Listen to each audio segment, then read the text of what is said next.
You are so many, so I can't quite imagine it. I can't see it, really. But anyway, deputy ministers, members of parliament, diplomatic colleagues, partners, ladies and gentlemen, friends.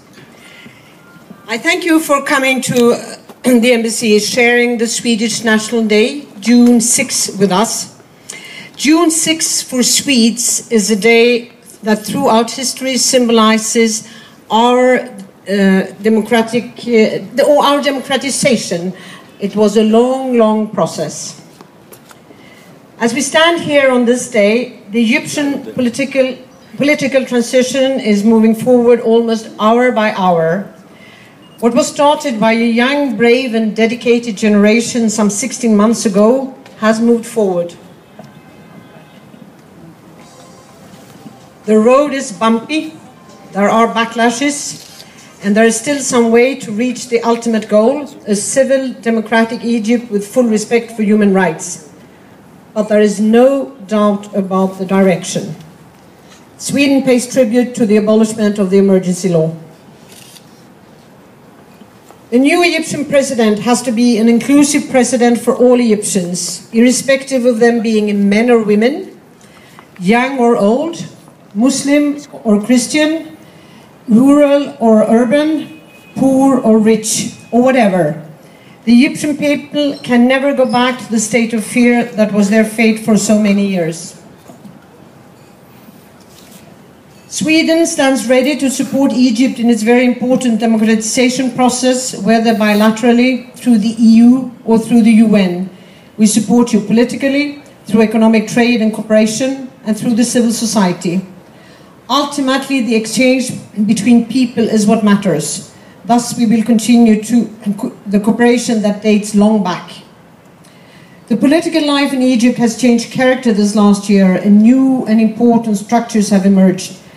I'm thinking especially of the first freely elected parliament and the parties.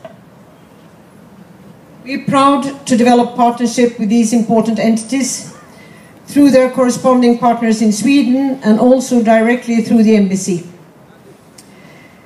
Today we are celebrating the Swedish National Day together with prominent members of the Swedish community in Cairo. We are pleased to have representatives of Swedish business as partners, many of them represented in Egypt since decades. I will not repeat what was said already in our invitation, and I think that you may also see it on the screens that are out there. I can't see them, but I think you see their names up there. You will find them all on the left when facing the Nile, or on your right now. An important bridge Sweden has aimed at building to Egypt and to other Arabic-speaking countries is our portal in Arabic, sweden.se/ar, which was inaugurated in this garden in October last year. The information you're looking for on Sweden can most likely be found there, not least in the areas of work, study, culture, tourism and lifestyle. There are many more areas in which Sweden and Egypt are cooperating, such as culture, health sector, academic exchange and so on. But I will stop there I will make a break and ask you to join me in saluting the Swedish-Egyptian cooperation. And after we've done that, I will close my statement through an announcement. First one is that I would like to take this opportunity to thank my staff, the Swedish and the Egyptian. Many days their work is very difficult. Most days it is impossible. I don't know how they do it, but they succeed, and I really wish to thank them for that in your presence. Thank you. Finally, let me end with a different link between Sweden and the Arabic world.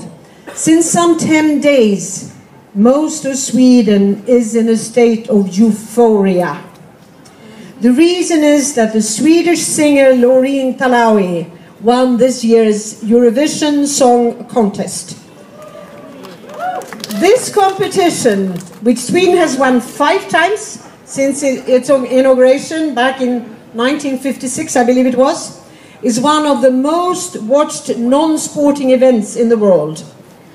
Loreen was born and raised in Sweden. But her parents, and now I'm looking for a diplomatic colleague of mine whom I know is here. Her parents are of Moroccan origin. My EU colleague, whom I also know is here, he calls her a perfect example of Euro-Med cooperation. We Swedes are, of course, very, very proud of Loreen, and therefore we will let you listen to and watch her winning song Euphoria in 2 versions. First you will hear Loreen's own version. And as you start nibbling on the goodies that go by and so forth, you will also hear an instrumental version performed outside the Royal Palace in Stockholm by the Swedish Royal Guard Orchestra. So, Loreen and Euphoria, please. And have a euphoric evening, all of you. Thank you.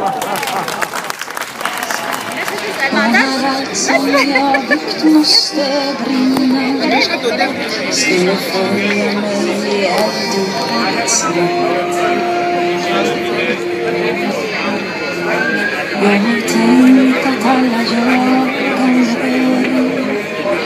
som har dödat det jag älskat, som har stulit vad jag fått, skulle lära mig en visa om vår som har bott hos mig och blandat mig.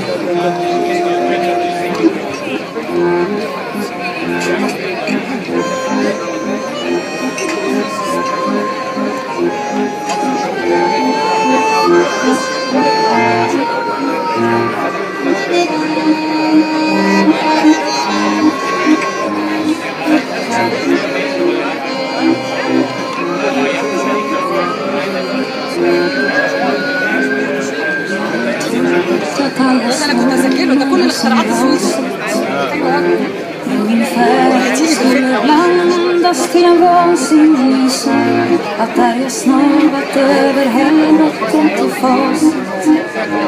Jag skulle lära mig dess visa en gång, att se mot solen mot middagens glädje.